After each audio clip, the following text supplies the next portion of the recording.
Salam, hər vaxtınız xeyir olsun, əziz şagirdlər və müəllimlər. Bu gün də say sisteminə aid 4 dənə çox maraqlı, çox çətin tipli suala baxasıyıq. Deməli, vaxt itirmədən başlayaq. Birinci sualda deyilir ki, A, B, C, D, Y ədədi üçün 8-ci say sistemində verilib bu ədəd. Aşağıdakılar məlumdur. A böyükdür, D böyükdür, C böyükdür, B böyükdür, Y şərti ödənilir. C, B və Y bu say sisteminin dəyəri sadə olan rəqəmləridir. Burada S hərfi artıq düşüb. B, D, C, A, Y onluq ədədini 16-lıq say sisteminə çevirdikdə alınan ədədin rəqəmlərinin cəmini onluq say sistemində ifadə edin.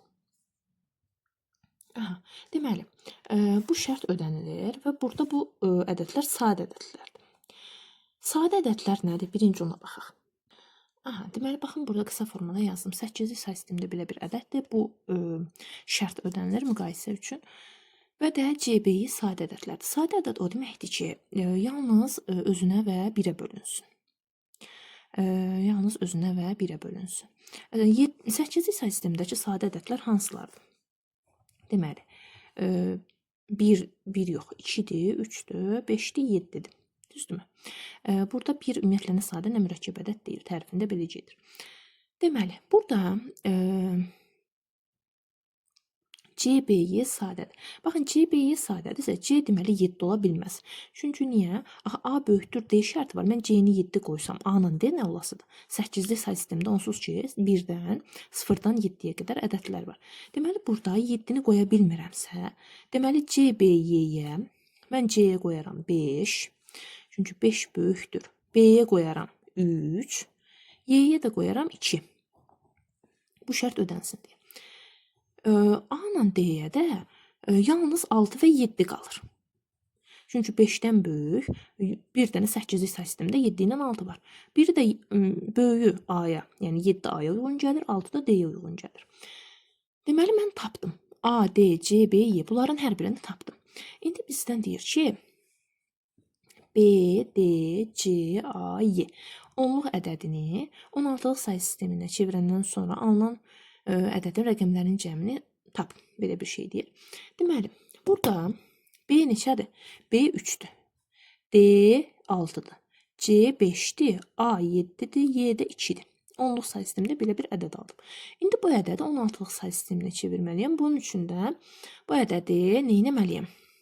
Buradan yazdım. Deməli, 36572 ədədini 16-ya bölməliyəm. Deməli, 36-da 2 dəfə, 45-də də 2 dəfə, 13, sonra 7-ni düşürürəm. 8 dəfə, 128. Deməli, biraz belirləyək. Burada qaldı 9. 92-də də 5 dəfə. Bu da oldu 80, qaldı burada 12. Düzdürmü? Sonra bunu bölürəm 16-ya. 22-də 1 dəfə, 68-də 4 dəfə, 45-də də 2 dəfə. Olur 32, 13. Deməli, 142-ni də 16-ya böləndə 8 dəfə, 128, 14. Deməli, aldım mən hansı rəqəmlər? 8, 14, 13, 12. Düzdürmü? Bunu mən 16-lıq say sistemində yazsam, 8, Y, D, C. Bu şəkildə yazasıyam. İndi, deyir ki, burada bu ədədin onluq say sistemində cəmini tapın. Yəni ki, əslində 8, 14, 13, 12-ni toplamağımızı istəyir bizdən. Bunu da toplayanda, deməli, nə olasıdır? 8 ilə 14, 22, 22 ilə 13, 35, bu da 12 olasıdır, 47. Deməli, bu tapşırığın cavabı oldu 47. Cavabı tapdıq 47. İndi ikinci sualla davam edək. İkinci sualımız bu formadadır. Belə bir misal verir bizə alt-alta toplama. Və deyir ki, sual işarələrinin yerinə yazıla biləcək. Burada 4 dənə sual işarəmiz var. Rəqəmlərin cəmini soruşur bizdən. Deməli, mən burada tapmalıyam ki, bu toplama hansı say sistemində həyata keçirilib. Baxıram ki, bu say sistemi 5-dən böyük bir say sistemidir. Çünki 5-lik say sistemində 5 ədədi yoxdur. Deməli, 6-dan başlayır bu say sistemi. 6, 7, 8, 9 bunlardan hansısa biri ola bilər. Böyük. İndi, burada, deməli, baxıram ki, 5-in üzərinə neçəsə gəlib 2 alıb. Burada çox güman ki, burada 2 alıb və 1 yadda qalıb. Sonra 3-ün üzərinə 5 gəlib 8, bir də yadda 9. 9. Burada da neçəsə yazıb yenə bir yadda qalıb. Sonra 4-ün üzərinə 5 gəlir 9, 3 yazıb. İndi burada 2 dənə ehtimal var. Bir odur ki, 4-ün üzərinə 5 gəlir 9. 9-dan deməli 3 yazıbsa, deməli bu altılıq say sistemi ola bilər. Məsələn, altılıq ola bilər hələ ki. Bir də belə bir ehtimal var ki, burada 9 olur, bir də yanında yadda qalıb 10 olub. Ondan 7 çıxanda 3 yazıb. Yəni bir də 7-lik say sistemi ola bilər. Bir 6, bir də 7 ehtimallarımız var. İndi 6-dan başlayaq yoxlamağa. Bura deməli 6-lıq say sistemi desəm, 5-in üzərinə deməli 3 gəlsəm 8 olar və 2 yazılar 1 yadda 6-lıq say sistemində. Sonra 3-ün üzərinə 5, 8, bir də yadda 9. Bura 3 yazaram, yenə 1 yadda. 4-ün üzərinə 5, 9, bir də yadda 10. Amma burada 1 yadda qalmamalıydı. Çünki 10 olanda 6-lıq say sistemində 3 düşmür, bura 4 düşür. 6-lıq say sistemi olmadı. İndi 7-lik say sistemini yoxlayaq. Burada 7-lik say sistemi olsa əgər 5-in üzərinə deməli 4 gəlsəm, düzdürmü? 9, 7-lik say sistemində 9 yoxdur deyə 2 yazıram, 1 yadda. 3-ün üzərinə 5, 8, bir də yadda 9. 9 yenə 7-lik say sistemində yoxdur deyə 2 yazıram, yenə 1 yadda. 4 ilə 5, 9, bir də yadda 10. Baxın, burada şey gəldim. 10, 7-lik say sistemində 10 yoxdur deyə 3 yazıram, 1 yadda. 1 yadda. Aha, burada nədir indi? Sual işarəsinin üstünə 4 gəlirəm, 1 də yadda. Alıram 10. Niyə 10? Çünki 3 yazıblar, 1 yaddadırsa 7-lik say sistemində. Axı 7-nin üzərinə 3 gələndə 10 eləyir. Ona görə. Deməli, bura olmalıdır neçə? 1 yaddası ilə bir yerdə olmalıdır. Bura 5. 5, üzərinə gəldim 4, 9, bir də yadda 10. 7-lik say sistemində 10 yoxdur deyə 3 yazdım, 1 yadda. 3, bir də yadda 4. Deməli, sual işarələrinin yerinə oldu. Rəqəmlərim 4, 5, 4, 2. Bunların cəmini tapaq. Deməli, 4 üstə gəl, 5 üstə gəl, 4 üstə gəl, 2. Bu da olur 9, 13, 15. Deməli, bu misalımızın da cavabı oldu 15. İndi 3-cü sual ilə davam edək. Deməli, 3-cü sualda deyilir ki, məlumdur ki, A, B və C bir-birindən fərqli 8-li say sisteminin rəqəmləridir. A, B və C hər biri 0-dan fərqlidir. A böyükdür C şərti ödənilir. Şərtlərə əsasən bu ifadənin 8-li say sistemindəki nəticəsinin rəqəmləri cəmini tapın. İndi deməli, burada nə edirəm? Bunun 8-li say sistemindəki nəticəsindən söhbət gedir.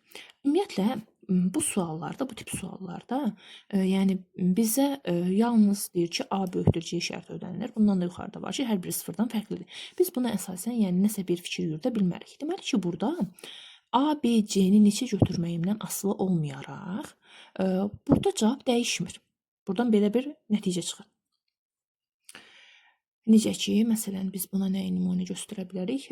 9 vurmada, misal üçün 9 vurmada nəticənin bütün cavablarını toplayanda cəmi 9 edir. Məsələn, 9 vur 3, 27-dir, 2 ilə 7-ni toplayanda 9 edir. 9 vur 4, 36-da, 3 ilə 6 toplayanda 9 edir. Belə bir tipdir bu. İndi, bunu mən çevirmək istəyirəm 10-luq say sisteminə. A, B, C 8-likdə çıxılsın, C, B, A 8-likdə. Bunu çevirim 10-luğa. 0, 1, 2, 0, 1, 2. Bu deməli olur nə? 64A plus 8B plus C. Düzdürmü bu tərəf? Minusu buradan da qoyum. 64C minus 8B minus A. Bu da qabağında mənfi olan mötərizənin açılmasına görə buralar minus oldu. İndi 8B-lər getdi. Biri müsbət, biri mənfidir. 64A, bu da A. Nə oldu? 63A. C, bu da 64C. Minus 63C. Düzdürmü? Burada 1-dən 64 çıxanda mənfi 63 eləyir o məntiqlə. Bu da bərabərdir. Mən burada 63 ortaq vuruq çıxartsam, mötərizədə qalır A minus C. Düzdürmü? Bu, deməli, oldu 10-luq say sistemində. Biz bunu çevirdik 10-luq say sisteminə. İndi deyir ki, İndi bu ifadənin deyir 8-lik say sistemindəki nəticəsində rəqəmlərin cəmini tapın. İndi baxın burada belə bir şey var. Belə bir şərt var idi orada ki, A böyükdür C-dən. Bu şərtə əsasən, məsələn, A böyükdür C-dirsə, burada A minus C fərqi tutaq ki, 1 ola bilər, 2 ola bilər, 3 ola bilər, düzdürmü? Ən çoxu burada bu fərq 6 ola bilər. Biri 7, biri 1 olsa. Çünki deyir ki, bu ədədlər sıfırdan fərqlidir. Bu fərq deməli 1-dən 6-ya qədər müxtəlif qiymətlər ala bilər. İndi burada bir neçəsini yoxlayaq. Məsələn, fərz eləyək ki, A minus C fərqi 1-dir. 1 olanda 63 olur. 2-dir. 2-dir. İndi 63-ü mən 2-yə vurasıyam. 8-lik say sistemində. Deməli, bu say sistemin əsasıdır. 2-ni 3-ə vururam 6. 2-ni 6-ya vururam 12. 8-lik say sistemində 12 yoxdur deyə 4 yazıram, 1 yadda.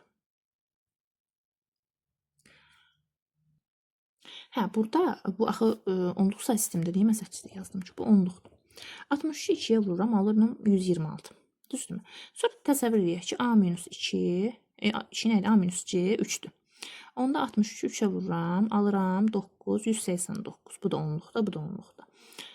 Sonra A minus C, tutaq ki 5-dir. İndi 3 dənəsini yoxladım mən. 63-ü 5-ə vururam, alıram 15, 1 yadda, 31. Düzdürmü? İndi burada nə edirəm? Baxın, bunlar üçü də 10-luq say sistemindədir. Burada indi bizə amma şərtdə deyir ki, 8-lik say sistemindəki nəticəsində rəqəmlərin cəmini tapın. Deməli, bu 126-nı mən 8-liyə çevirəndə 8-ə bölə-bölə getməliyəm, düzdürmü? 12-də 8 bir dəfə, 46-da da 5 dəfə. Burada 6, 15-i də 8-ə böləndə bir dəfə, 8 çıxdım 7. Oldu nə? 176 8-likdir. İndi bunu hesablayıram. 18-də 2 dəfə, 29-da 3 dəfə, oldu 5. 23-ü də 8-ə böləndə 2 dəfə 16, oldu 7. 275, düzdürmü? 275 8-likdir. Bir də qaldı burada bu.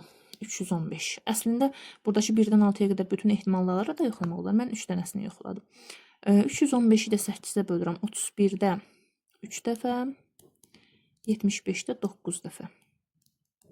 3, burada 8, 4 dəfə 32, 7. Deməli. Oldu nə? 4, 7, 3. Bu da oldu 4, 7, 3, 8-likdir. İndi bir şeyə diqqət yetirək. Bu 3 dənə halda rəqəmlərin cəminə 1, 7, 6 toplayanda neçə olur? 14 olur, düzdürmü? 1 üstəcə, 7 üstəcə, 6 oldu 14. Burada 2, 7, 5 neçə olur? 2, 7, 5. 9, bu da 5, bu da 14 oldu. Biraz qarışıq iç-içə oldu. Neyse. Bu da 11, 10, bu da 14 oldu cəm.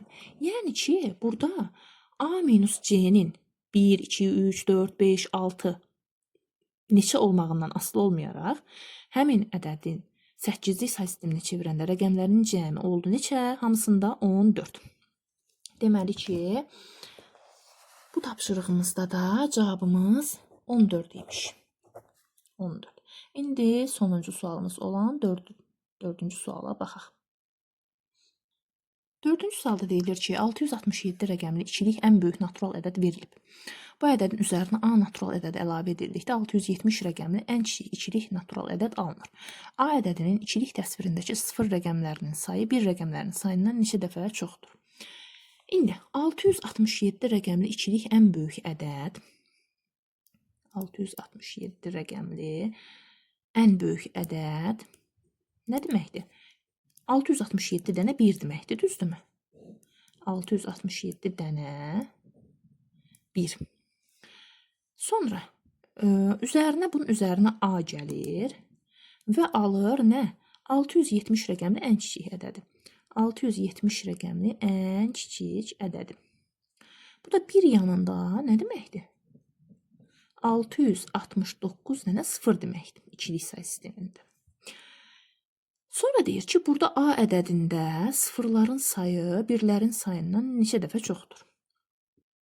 İndi, baxın, 667 dənə 1 ikilik say sistemində nə deməkdir? Ümumiyyətlə, məsələn, 3 dənə 1 ikilik say sistemində nə deməkdir? 7. Yəni, mən bunu belə yaza bilərəmmi? 2 üstü 3 minus 1. Aha. Deməli ki, mən 667 rəqəminin ən böyük ədədi də 2 üstü 667 çıxılsın 1 kimi yaza bilərəm. Bunun üzərinə A gələndə deyir alınır bu. Bu nə deməkdir? Bu da məlum qaydamıza görə onu da necə deyə bilərik? Məsələn, bura nöqtə vergül qoyum. Bir yanında 2 dənə 0 ya da 3 dənə 0. Bu nə deməkdir? 8 düzdür. Yəni 2 üstü 3 sıfırların sayı qədər. Burada 669 sıfır var. Deməli mən buna 2 üstü 669 yaza bilərəm. Burada biri bu tərəfə keçirsəm, olasıdır 2 üstü 667 üstə gəl A bərabərdir. Deməli burada belə bir şey alınır. Bu nə deməkdir? Bir yanda 669 dənə 0. Düzdürmü? Burada 669-cu 0 üstünə 1 gələndə axırı 1 olur. Deməli ortada qalır. Bu hissədə qalır 668 dənə 0, başında da ayağında da 1. Sonra A-nı tapanda mən 1, yanında 668 dənə 0, axırında 1 olan ədəddən çıxıram 1 yanında 667 dənə 0. 1 yanında 667 dənə 0. Deməli. Aha, bu da düşür bura. Belə. Deməli, burada 1-dən 0 çıxıram 0. Sıfırlar alınır. Nə qədər 0 alınır? Baxın, bu hissədə 667 0 var. Bir dənəsi gəldi 1 oldu. Deməli, bu hissədə olur 666 0. Düzdürmü?